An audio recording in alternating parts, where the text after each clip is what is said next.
Real estate investors lose thousands of dollars every single year because of one bookkeeping mistake.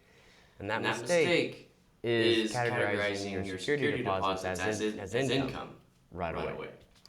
If you've ever counted this money as profit or income or whatever, you're setting yourself up for inflated income and messy books and a nasty surprise from the IRS.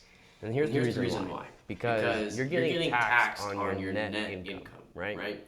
So you've got your profit minus your cost of goods sold gives you your gross, and then you take out your expenses from that, and then whatever's left over is what you're getting taxed on. Now, your security deposit isn't supposed to be on the income spot, because if your security deposit comes to your income, then it's going to say that whatever it was, like two grand, it's going to be $2,000 more than what it's supposed to be, because your security deposit, when you receive it, it's actually a liability. And what that means is it's what you owe back to somebody. It's what you owe somebody. So whenever you're holding on to it, it's not yours. It's theirs still, and you owe it to them still. So instead of putting it on your profit and loss and it becoming an income, it's going to go on your balance sheet as a liability, because, hopefully, as long as everything goes well, you're going to pay that back. And that's the biggest issue that a lot of real estate investors come to me with. And that's because they're not categorizing it correctly, and they're paying more in taxes than they should.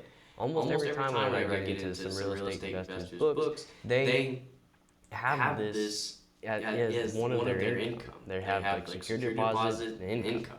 And if it's just one or two properties, it's not too bad. But if you get to like 10 to 15, then you're really dealing with a lot of money that you should not be paying taxes on, because that is not income. That is the biggest mistake that a lot of people are going to make whenever they first start out in this business, is they're going to classify that as income.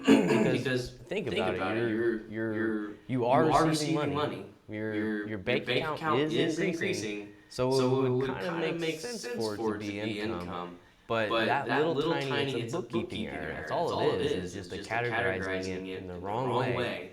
If you're categorizing it in the wrong way, you'll hurt with thousands of dollars more in taxes than you're supposed to. And this is a tax game. Like the real estate game is a tax game. Especially for the long-term investors and the rental property investors. This is a tax game, and if you're not playing by the rules, and you don't have the rule book, you're not even playing the game right. So let's get the rule book. Let's learn it. Let's get it understood.